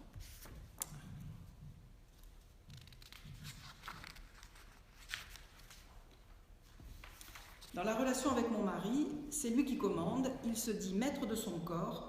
Contre lui, je ne peux rien, pour lui non plus. Alors je lui demande si l'impuissance pourrait la déprimer. Oui, cela retentit sur notre vie. Il ne pense qu'à lui, je n'existe pas. Il veut prendre le pouvoir sur tout, j'aimerais être entendu. Oui, l'éclaircie, ce serait j'existe. Alors qu'avec lui, je suis là, mais transparente.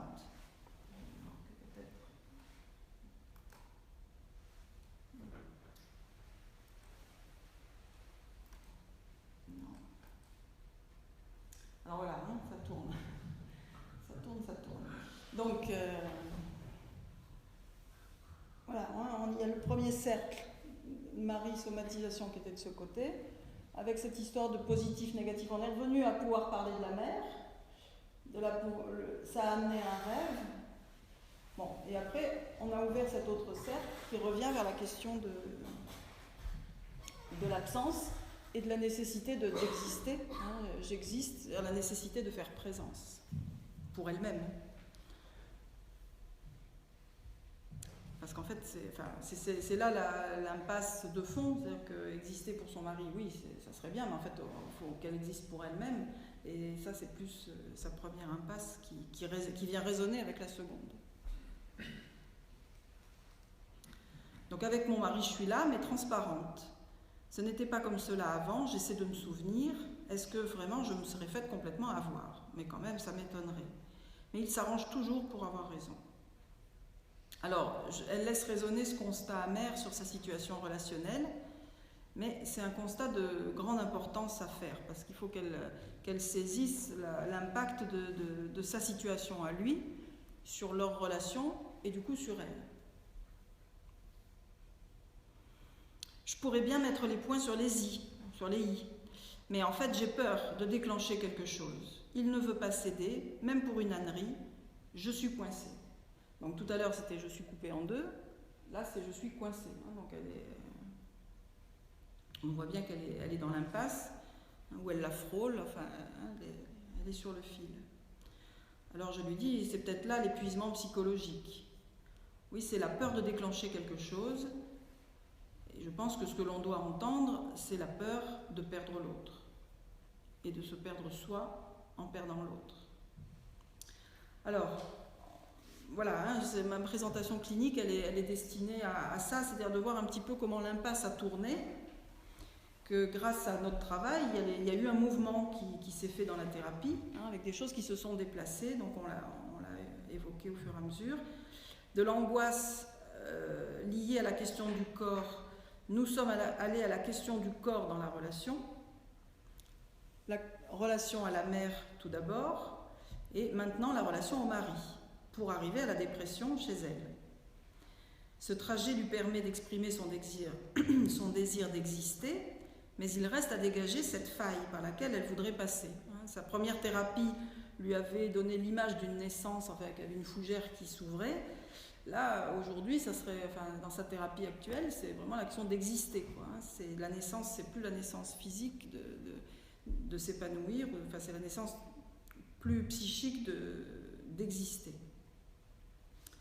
Pour cela, il faudra que notre travail permette d'aller de l'impasse chez lui à l'impasse pour elle, pour ensuite repartir vers la relation à la mère et trouver là sa propre issue. Parce que je pense que voilà, la mère, c'est au moment où on abordait la question de la mère qu'il y a eu le rêve, qui lui fait partie du processus de thérapie, destiné à recréer de l'unité.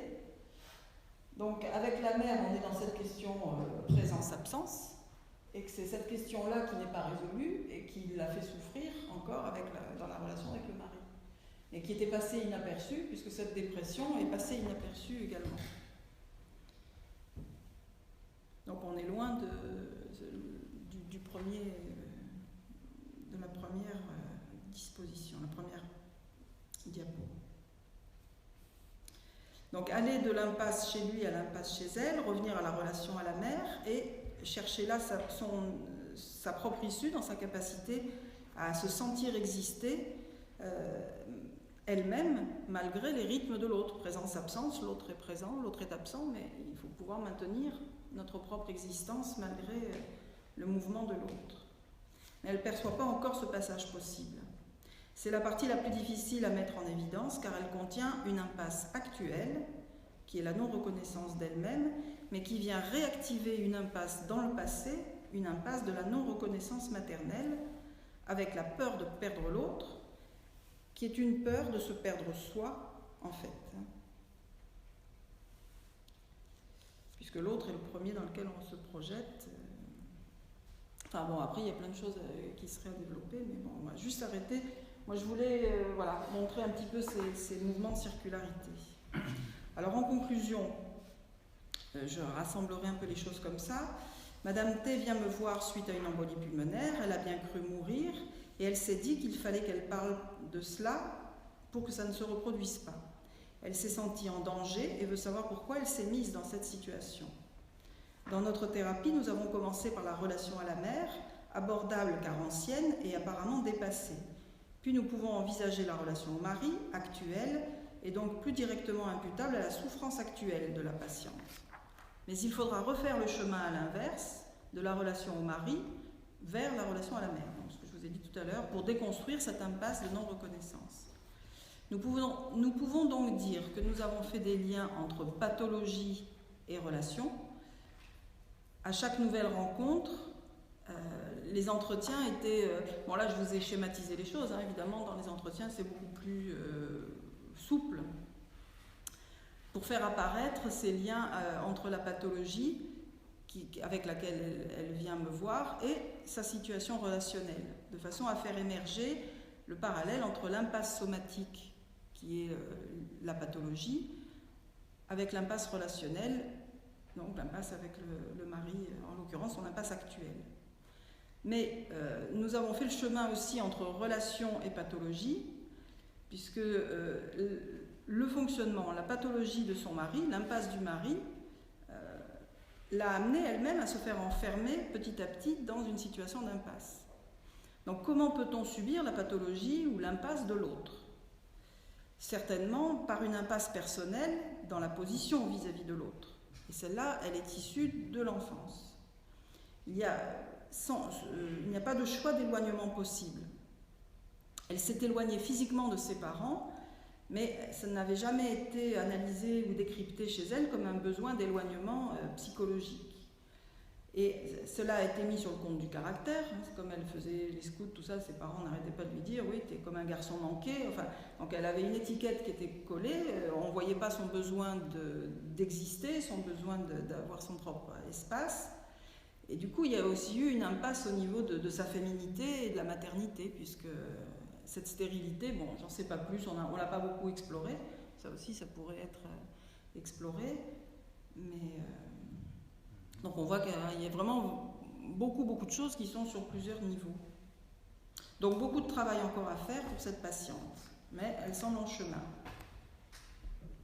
Donc vous voyez toute la complexité en fait de ce que peut être la relation, hein, c'est-à-dire que ça cache... voilà, la relation, ça veut dire tout ça, et bien plus encore, parce que toutes ces questions de présence et absence, on peut aller... même le négatif, le positif, ça renvoie au miroir. Bon, ça c'est encore tout un domaine qu'on ne peut pas explorer d'un seul coup. Mais c'est important d'avoir ça en tête pour guider le patient dans la relation petit à petit, pour aller vraiment vers ces questions-là, parce que c'est là que se loge l'impasse, en fait. Pour moi, les impasses, elles sont entre présence et absence. Voilà, donc après j'avais fait un petit texte sur la circularité, je ne sais pas si ça vous intéresse ou si vous en avez assez, parce que c'était des choses un peu générales sur l'évolution des idées, quoi, entre le modèle linéaire un peu de Freud qui était lié à un peu des choses que tu avais dit, qui était lié aussi à la pensée de l'époque, mécaniciste ou voilà, l'énergie, voilà, des choses linéaires, et puis ensuite évidemment la relativité, tout ça, ça se circularise, la dialectique. Il y a tout un pan aussi qui renvoie à la dialectique, hein. Sami Ali a fait un livre sur l'imaginaire, c'était un de ses premiers livres, où il parle de mouvements dialectiques dans les rapports du réel et de l'imaginaire, visant à dépasser l'opposition en apparence irréductible entre présence et absence. Donc c'est vrai qu'il y a quelque chose à articuler complètement entre présence et absence. On ne peut pas l'opposer. La présence et l'absence ne sont pas deux concepts opposés de façon linéaire. Ils sont reliés dans la construction de la personnalité. Mais enfin, je ne veux pas vous charger. Comme ça, on reste dans le cas clinique. Oui, voilà, je préfère parce que le reste est un peu plus... Bon, on te remercie en tout cas pour ce travail très fouillé, je dirais, très ponctué.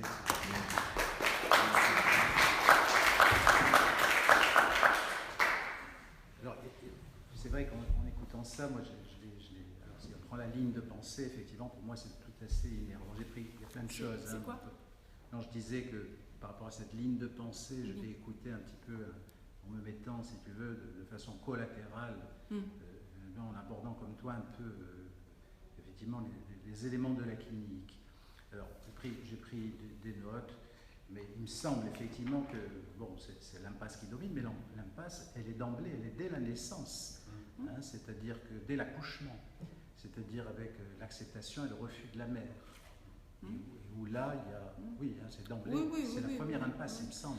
C'est-à-dire il y a cette contradiction entre l'existence et la non-existence, c'est-à-dire entre le fait qu'elle existe et qu'elle n'existe pas. Voilà. Pour la mère, déjà. Hein, c'est vrai que cette relation, elle va perdurer parce que de toute façon, elle est ponctuée. Alors, je dis, bon, c'est très intéressant parce que je dirais que déjà cette histoire d'exprimer la somatisation. Je pense que ça, c'est intéressant, effectivement, de s'arrêter là-dessus, parce qu'au fond, quand elle exprime, je dirais, l'idée de la somatisation, elle exprime, qu'est-ce que j'ai écrit ? Elle exprime son étrangeté lorsqu'elle imagine que la faiblesse provient d'un esprit finalement, qui lui joue des tours, qui lui échappe. C'est sa propre étrangeté, au fond. Les patients qui viennent, qui disent « Ah, voilà, je sais, je fais ça parce que je fais une maladie. » Les maladies, c'est véritablement toute l'interrogation. Qu'est-ce qui peut bien se passer à l'intérieur de ce corps ou de cette tête qui a fait, je le sais, par le savoir, c'est-à-dire par le savoir de, je dirais, voilà, de la télévision, du journal, etc., la somatisation, le stress, etc. Mais il reste pour moi cette question fondamentale, c'est-à-dire il y a là un mystère, je dirais, par rapport à qu'est-ce que mon esprit, que je n'habite pas en quelque sorte, peut provoquer. Quelle est cette chose étrange? Alors elle va d'ailleurs dès le départ ponctuer cette étrangeté tout le long. C'est-à-dire que l'angoisse, que moi je différencie parce que tu as proposé une angoisse à partir de la phlébite. Mais ça, c'est une angoisse qui jouxte l'idée de la peur, qui renvoie à une réalité, c'est-à-dire la peur de rechuter. Elle a un objet par rapport à... Dans l'angoisse, c'est le fait qu'il n'y a pas d'objet. C'est un état d'étrangeté, effectivement, qui renvoie la personne à aucune possibilité, je dirais, de se référer à quoi que ce soit. Effectivement, si tu fais quelque chose d'un choc, n'importe lequel physique, tu vas redouter tout le temps de devoir le faire. Alors tu vas avoir de l'anxiété, mais sur le terme de l'angoisse, c'est bien de préciser les choses. Alors, quand on reprend finalement cette histoire d'angoisse, elle la situe déjà à 15 ans, hein, c'est ça, à propos de la mort. Non, c'est la somatisation, oui. Oui, voilà, c'est ça. C'est la somatisation voilà, à 15 ans. La situe là à propos de la mort, et puis effectivement, il va y avoir toute cette notion d'étrangeté comme ça qu'on voit au fil et à mesure, hein, je ne vais pas tout relever parce qu'on va laisser tout le monde parler, mais on voit tout le long effectivement qu'elle est véritablement étrangère à elle-même. Hein. Là, il y a véritablement une personne... Quand elle dit « je n'avais pas de corps », oui, voilà, c'est ça, elle est totalement déshabitée de subjectivité, en fait. Il y a un refoulement véritablement massif là, hein, de l'imaginaire, et il y a une caractéropathie, je dirais, son corps lui obéissait, très adapté, très adaptatif, etc. Alors, ce qui est intéressant, c'est d'ailleurs le premier rêve, là, avec l'histoire du cri. Moi, je dirais que, au fond, souvent, et c'est vrai, les gens peuvent parler de terreur nocturne, ce ne sont pas des cauchemars, ou alors dire, voilà, j'ai hurlé. En fait, alors, c'est vrai qu'on sait que le hurlement, le mouvement, le cri va mettre fin au sommeil paradoxal. Donc, c'est comme un peu l'équivalent du somnambulisme. C'est-à-dire qu'effectivement, c'est le refoulement massif là, de la fête ne peut pas laisser passer. Et ce qui est intéressant d'ailleurs, c'est que je rajouterai un petit peu l'idée de Sami Ali qui avait proposé au fond de penser les choses comme ça, parce que quand elle fait le lien entre ce cri et quelque chose de tout à fait étranger à elle, c'est ce que Sami Ali appelle le refoulement extérieur. C'est-à-dire qu'on va aller associer ça à quelque chose alors qui reste tout à fait étranger à soi-même. Oui, parce que c'est même pas dans la famille, que c'est même pas une histoire de viol, d'inceste dans la famille. Oui, dans sa famille, c'est vraiment la famille d'une amie. Enfin, voilà. Alors effectivement, je crois que toute la question, elle tourne autour de cette identité qui ne se trouve pas. Hein, c'est ça son impasse. Et elle est prise précisément dans ce rapport à l'autre que moi j'ai un petit peu vu, le rapport à la mère, le rapport au corps, le rapport au mari, le rapport à son corps, tout ça c'est sur le même plan. On a l'impression qu'il n'y a pas tellement de différence dans ces formes de relations. C'est-à-dire le mari, c'est un peu pareil. C'est-à-dire, enfin, on voit qu'il y a quand même une sorte d'ambivalence avec le mari parce qu'elle tient à ce qu'il ne meure pas et lui, au fond, en disant « Oh, moi, je ne vieillis pas, quoi, je reste jeune, moi, je ne vais jamais mourir. » Cette angoisse de la mort, elle est omniprésente quand même dans cette observation. Elle ponctue tout pratiquement. C'est-à-dire, il y a ça derrière chaque coin, il me semble. Évidemment, le mari, elle tient à la fois parce que forcément c'est son miroir, et il ne s'agit pas qu'il se brise si lui il se cassait la pipe, mais lui, au fond, il la maintient aussi à travers cette idée que voilà, il existe. Plus elle que son miroir. Mais c'est vrai que c'est une impasse voilà, très circulaire. Hein, voilà, la circularité, elle est précisément dans ce renvoi de rien qui lui revient en rien, et c'est la mort, au fond. Véritablement dans quelque chose qui oui, d'ailleurs, quand elle dit que elle s'est installée en libéral avec lui, mais c'était pas le même métier, c'était pas intéressant. En fait, je pense que ça va être insupportable de travailler avec lui. Enfin, il me semble, hein, on peut se demander en tout cas. Hein, c'est que, mais à chaque fois, elle l'a rationalisé, elle l'a mis sur autre chose. Elle l'a pas mis du tout sur le compte de la relation. Il y a beaucoup de choses C'est comme- passionnantes de Oui, toute oui. façon dans ton propos, dans ta démarche, parce que j'ai l'impression dans ta démarche qu'au fond, tu prenais, je dirais, tu partais de la conclusion pour arriver finalement, je dirais, à l'origine un petit peu. Bah, Alors c'est un peu peut-être ça, on fait la l'inverse. circularité, oui. On part de l'origine, de l'histoire, on la propose comme ça, et on arrive finalement. Bah, moi, je me suis laissée un peu guider. Je sais que c'est c'est cette observation que j'avais envie de travailler. Je me suis laissée un peu guider, et puis il y a un vrai mouvement quand même oui, parce que j'ai ressenti. finalement, tu aurais pu dire, voilà, on peut partir de cette impasse de l'origine et la montrer un peu à tous les niveaux. Non, c'est vrai que tu es parti à l'envers pour arriver à cette histoire. Comme elle s'est présentée. Alors, les rêves, ils sont intéressants aussi, parce que c'est aussi un rêve de mort, l'histoire là le deuxième rêve. Je crois qu'il n'y a pas beaucoup de rêves. Elle s'arrête de respirer. Qui vient tout de suite après, là. Elle s'arrête de respirer. Quand elle respire, elle s'arrête de respirer. Oui. Et puis c'est ça, oui, la question de la... C'est ça, c'est la naissance, l'inspiration, l'expiration, et on voit qu'elle cherche à être dans la maîtrise, là, moi je trouve, presque une espèce de contrôle. Moi je l'ai vu plus comme l'émergence de ce rythme, justement, de la question du rythme dans le travail, qui permettait quand même, avec le rêve de l'absence de la disparition du petit-fils, voilà, bon, c'est comme ça que je l'ai senti dans le travail. Il y a un refoulement tellement massif quand même. Oui. Et les rêves, ça n'a jamais été plus loin. En fait. Pour l'instant, non. Pour l'instant, c'est tout ce que j'ai au niveau rêve. Question là, je crois.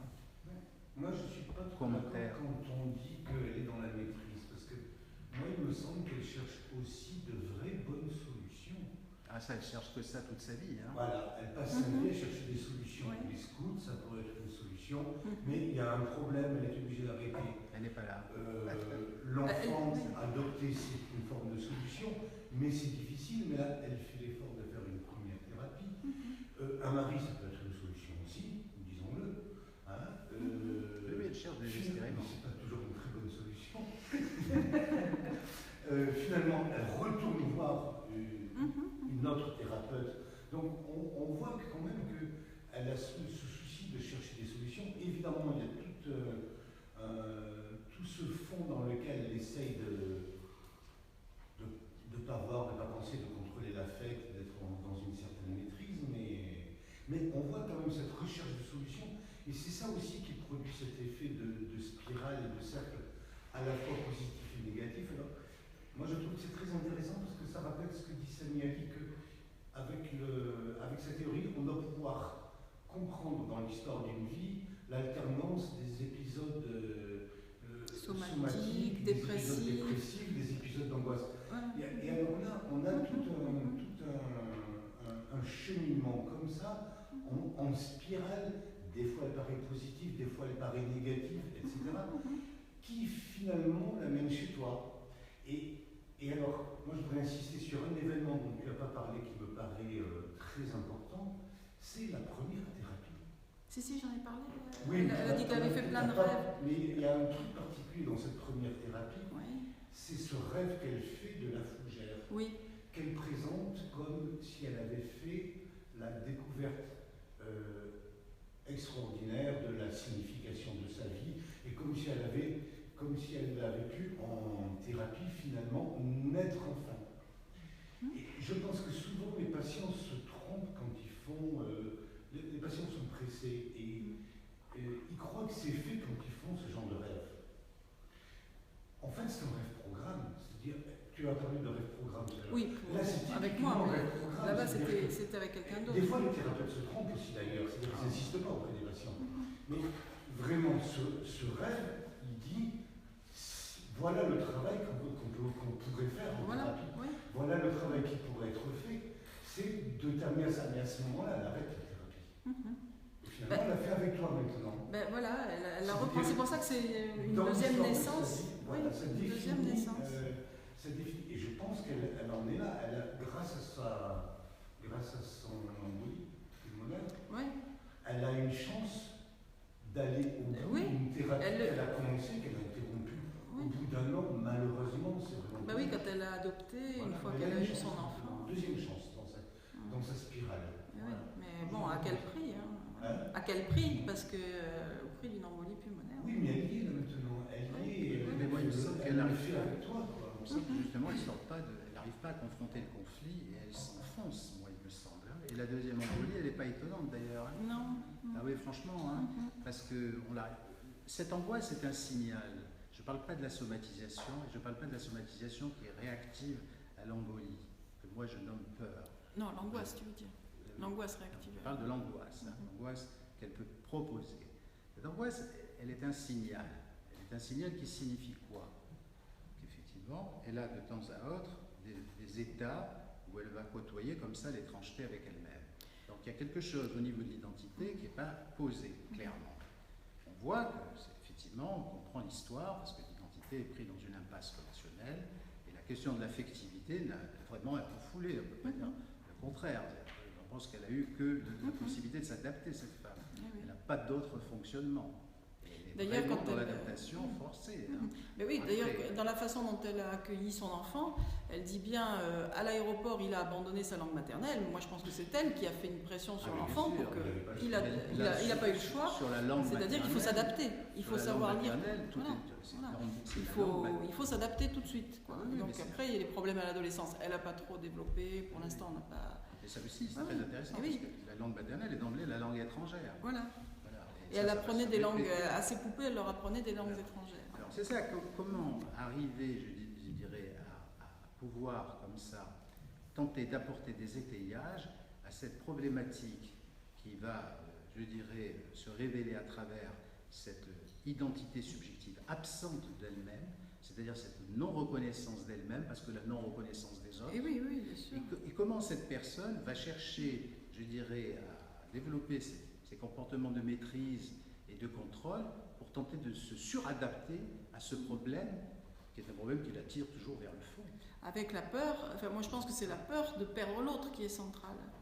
Il me semble que c'est vraiment d'arriver à dépasser cette peur, la peur de ne plus avoir peur de perdre l'autre, qui lui permettrait de stopper son mari quand il va trop loin, de régler... Mais justement, le problème qu'elle a, cette femme, c'est que l'investissement de l'autre, il ne se fait pas sur un plan affectif ou subjectif. Il se fait sur le modèle de la nécessité, du besoin, de la dépendance et du miroir, en sens du narcissisme matériel, c'est-à-dire du miroir objectivant la présence. En étant là, il est là, elle est là. Il s'occupe de son corps, elle s'occupe de son corps. Oui, c'est même pas la peur de le perdre, c'est la peur de jamais le trouver, quoi. C'est ça la c'est comme la peur de se perdre. Si ça vient sur la présente absente. Bien sûr. Voilà. Bien sûr, la peur de perdre l'autre, c'est la peur de se perdre soi. Voilà. C'est ça qui... Il est là, mais il n'est pas là. Mais si tu passes ta vie avec des gens qui sont là sans être là, alors évidemment, il y a cette espèce de reproduction terrible qui se produit dans sa vie entre sa mère et son mari, quoi. On sent que là, il y a quelque chose. Là, il y a une reproduction, il y a le renoyau du fonctionnement pathologique dans cette reproduction. Mais en fait, ce qui fait que je ne pas se reproduire à l'identique avec le mari. Hein, voilà. Mais la difficulté, c'est pour ça qu'il y a de l'angoisse, parce que l'angoisse est vraiment particulière et très forte. Parce que tu as peur de perdre quelqu'un que tu n'as jamais vraiment trouvé. Voilà. Elle dit bien que c'est la peur d'être seule. C'est la peur d'être seule. Elle ne pouvait plus être dans la rue toute seule, alors elle restait chez elle pour ne pas être seule. C'est vraiment la peur d'être seule. Et il y a une chose qui m'a échappé là quand tu as parlé par rapport à ça. Ça me reviendra. Je crois que là, c'est ça là où c'est important dans le relationnel, c'est qu'il est bon pour le thérapeute de sortir de ses retranchements. Parce qu'il me semble que si on n'établit pas une relation d'ordre affectif et imaginaire avec ce patient, elle ne va jamais le trouver, je dirais, toute seule. Donc c'est le relationnel, là, mais qui doit finalement, non pas chercher à réfléchir sur la problématique, mais trouver là, je dirais, quelque chose, effectivement, qui s'échange. Oui, d'ailleurs, ça me revient. Ce que j'avais relevé, c'était qu'elle disait qu'en réanimation, paradoxalement, elle n'était pas angoissée. Alors qu'on pourrait dire que si c'est l'atteinte somatique qui angoisse, en réanimation, on est encore plus angoissé que partout ailleurs, quoi.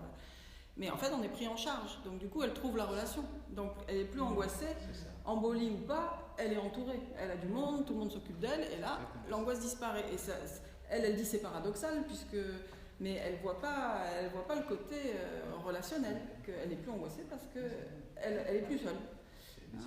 C'est fou à quel point elle est dans cette présence formelle. Oui. C'est dingue. Ben oui. Comme elle dit qu'avec ses poupées, elle leur apprenait, enfin elle jouait à l'école, quoi. Elle les prenait pas, elle s'occupait pas de leur corps, elle s'occupait de l'apprentissage, Dans sa relation à vous, et par rapport au temps que vous avez passé ensemble, vous observez un comportement à votre égard différent de sa part, puisqu'on parle de relations affectives. Depuis combien de temps vous travaillez ensemble? Écoutez, ça doit faire depuis décembre 15, quelque chose comme ça, ou septembre 15, ou juin 15, enfin voilà. Bon, donc il y a du chemin parcouru, et est-ce que vous observez de sa part à votre égard un comportement dans le domaine affectif?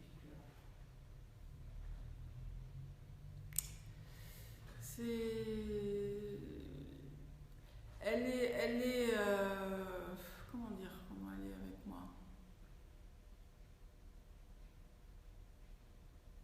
C'est difficile de répondre.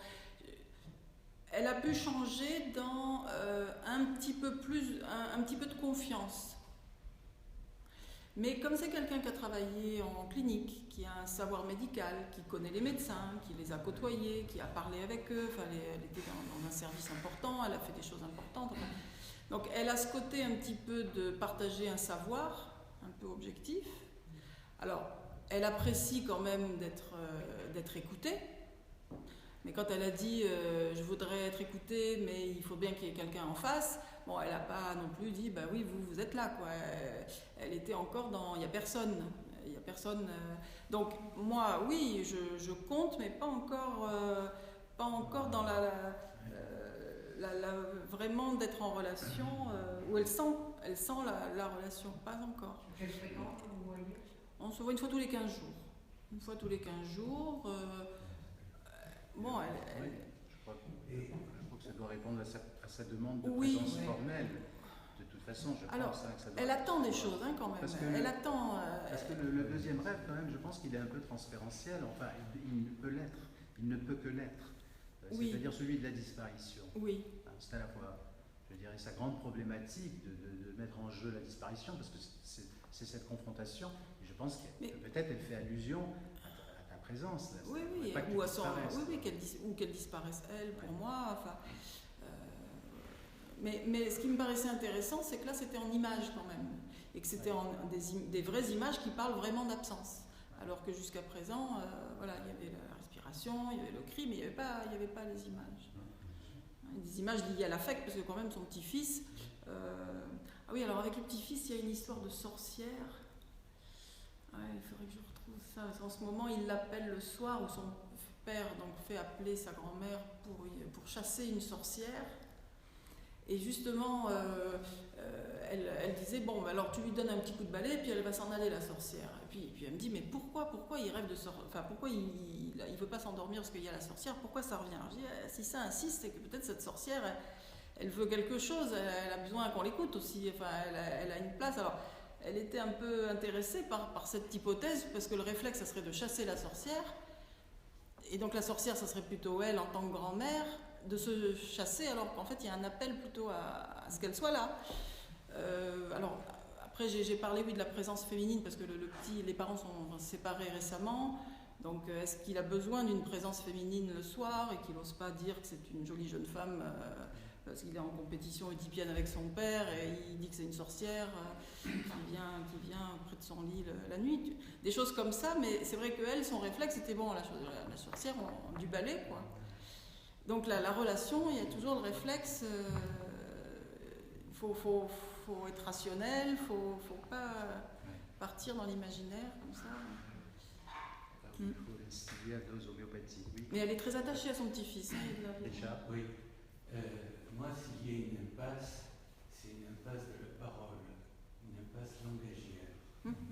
Cette femme aussi, oui, est en impasse de symbolisation depuis son enfance. Et l'idée qui m'est venue, c'est que quand on manque d'interlocuteurs, d'interlocutrices, eh bien, on peut entendre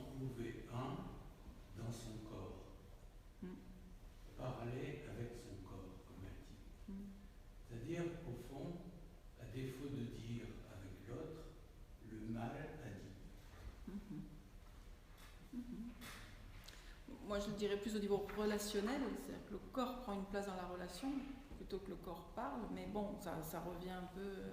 À l'écoute de mon corps. Avec elle. Elle dit à l'écoute de mon corps. Oui, le corps parle avec elle parce qu'elle parle avec personne. C'est ça. Ouais. Son mari, c'est une impasse, elle ne l'a pas choisi par hasard. Il est comme elle, probablement un miroir de cette impasse existentielle. Et quand elle souhaite exister, elle peut exister que dans la parole. Trouver un interlocuteur, une interlocutrice, c'est pour ça qu'on fait Mais une thérapie. avant la parole, il y a peut-être l'image de soi, quoi, quand Il y a même. le cri primal. Oui, il y a le cri, mais et l'image de soi, dans la question du miroir, avec la présence, l'absence de la mère, enfin bon. C'est-à-dire qu'il y a la constitution du visage peut-être avant l'accès à la parole. C'est-à-dire que la parole, il faut qu'elle puisse être centrée aussi dans un visage, enfin, dans quelque chose qui renvoie à... Je pense que chez elle, l'autre existe quand même. Pour un bébé, quand il y a une absence, pour ne pas qu'il y ait une détresse majeure, il faut qu'il fantasme la mère. Il fantasme la mère à défaut de l'avoir présente. Elle ne fantasme rien pour l'instant. Mais pour autant, elle sait que l'autre lui apporte. Peut-être par rapport à sa première thérapie. C'est peut-être là où le père, enfin son fils, qui est père du petit garçon, lui envoie un message avec cette sorcière, c'est-à-dire le fantasme de l'enfant pour la mère ou du petit-fils pour la grand-mère. Peut-être que son fils lui envoie un message aussi, parce que c'est le fils qui finit, comme lui-même il n'arrive pas à calmer son fils avec ses histoires de sorcière, il dit bon ben on va appeler mamie, mais c'est le fils qui décide aussi de mettre en lien comme ça. Donc il y a ni le fils ni le petit-fils ne savent parler. Ben oui, ou ils sont justement dans cette... En tout cas, le fils, il parle plus sa langue maternelle. Voilà, il parle plus sa langue maternelle, mais c'est vrai, il a été... Si on prend les mots qui étaient dit au début, attente, absence, paradoxe, cercle vicieux et appel. Ouais. Alors, le problème, c'est qu'elle veut résoudre la question de l'absence, y compris l'absence de parole, mais elle reste dans l'attente pour l'instant. Elle est toujours dans l'attente. Et elle n'affronte pas le paradoxe, on peut le dire. Et vers toi, il n'y a pas encore un appel. Ou à peine appel. Elle est plus dans l'attente que dans l'appel. Et oui, elle est retournée plutôt vers l'appel des somaticiens avec une embolie. Voilà. Elle est retournée en réa. Elle se présente au départ, voilà, comme une sorte de... Moi, je crois que c'est une attente anxieuse. On a l'impression vraiment que cette attente, elle est vraiment colorée de l'attente anxieuse, comme on peut trouver chez les névrosés. Ceci dit, elle n'est pas névrosée. Je ne crois pas qu'effectivement, elle puisse, je dirais, faire que l'autre existe, utiliser l'autre, il existe. Non, je crois encore une fois qu'elle a un rapport, je dirais, très matériel, très formel, très pragmatique, je dirais très dépendant, c'est-à-dire un rapport au banal, lié au banal, tu l'as souligné à plusieurs reprises, c'est-à-dire où l'autre fait office effectivement d'image simple. C'est-à-dire qu'il n'y a pas de fantasme sur l'autre, il n'y a pas de désir par rapport à l'autre, il n'y a pas, je dirais, de relation affective par rapport à l'autre. Il y a une nécessité que l'autre y soit pour qu'elle puisse, comme dans un miroir, effectivement s'apercevoir qu'elle existe. C'est comme quelqu'un qui doit se pincer pour se demander s'il existe. C'est un peu la même chose. C'est ce miroir-là. Oui, où l'absence n'est pas possible. L'absence de l'autre n'est pas possible, parce que sinon c'est elle qui disparaît avec l'autre. Au lieu d'être révélée par l'absence de l'autre. Il n'existerait ni subjectivité, ni objectivité, c'est le néant, c'est l'angoisse. Ça, c'est crise d'angoisse. Plus rien n'est tenable.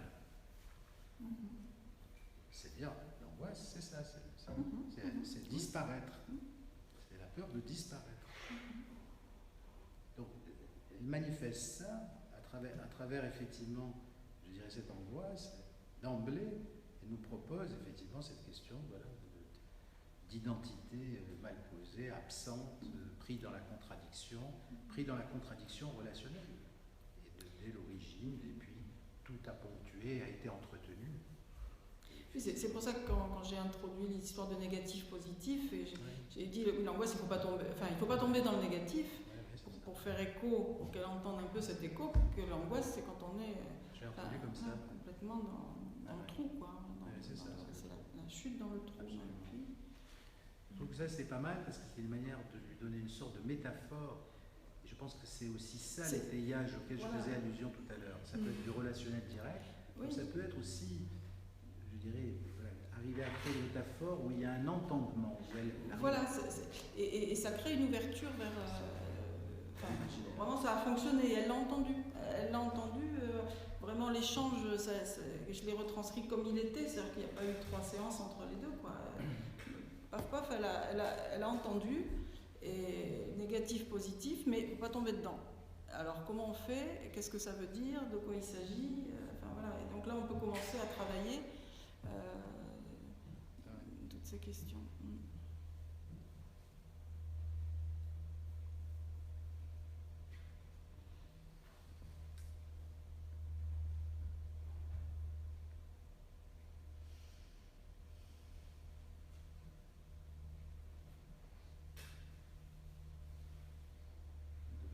Avoir des questions à elle.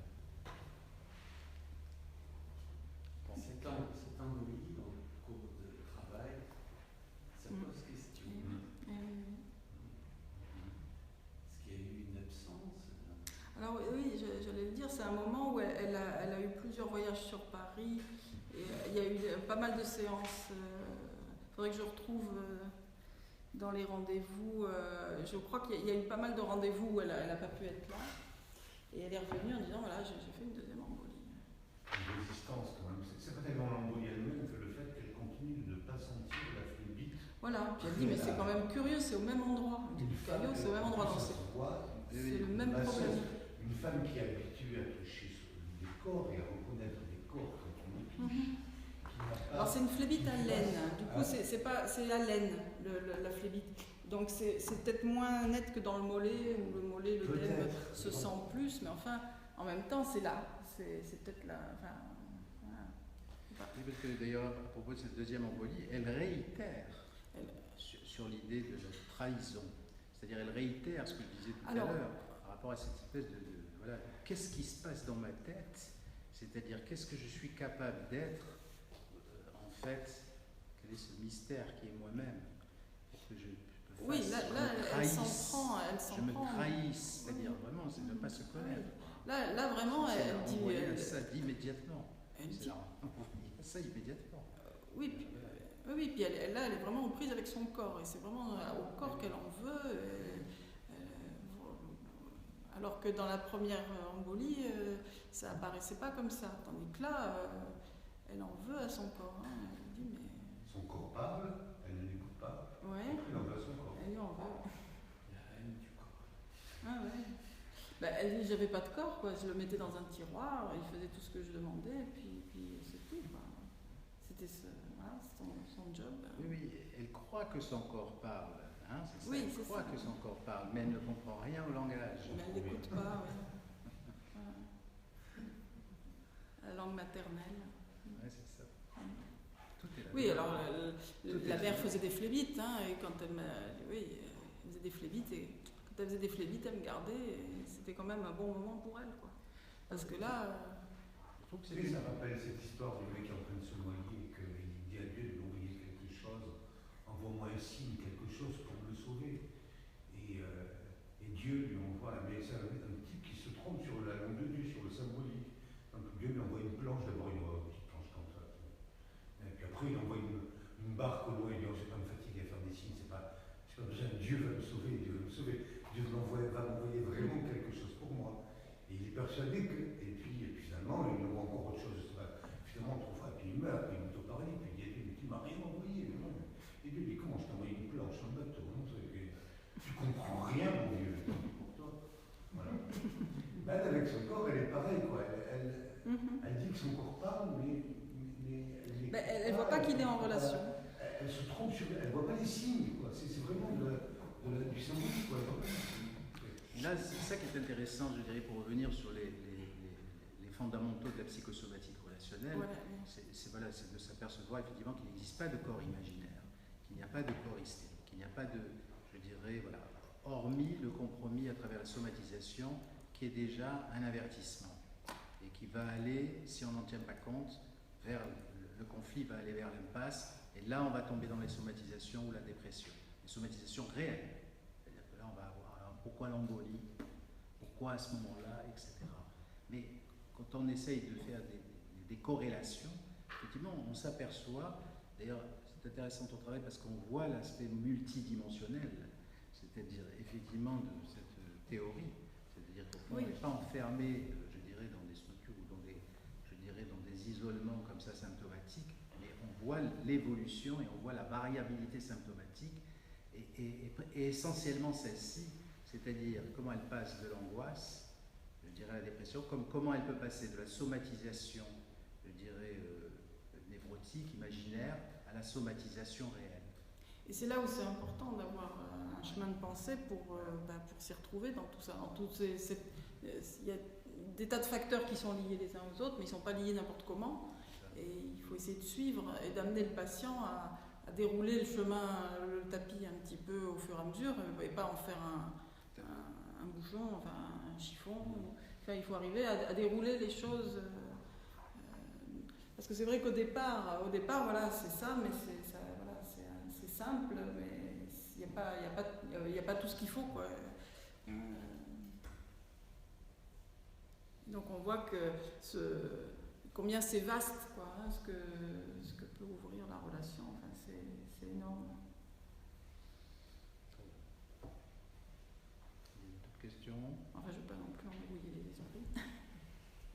Alors, si on s'arrête là, la semaine prochaine encore, ce mois est chargé, il y a 3 séances d'affilée, ce sera le 28 mars, c'est Frédéric Jauvert qui est chef de service des urgences psychiatriques à Nice, et phénoménologue et philosophe, qui nous parlera, je dis son titre, Rencontre et nostrité.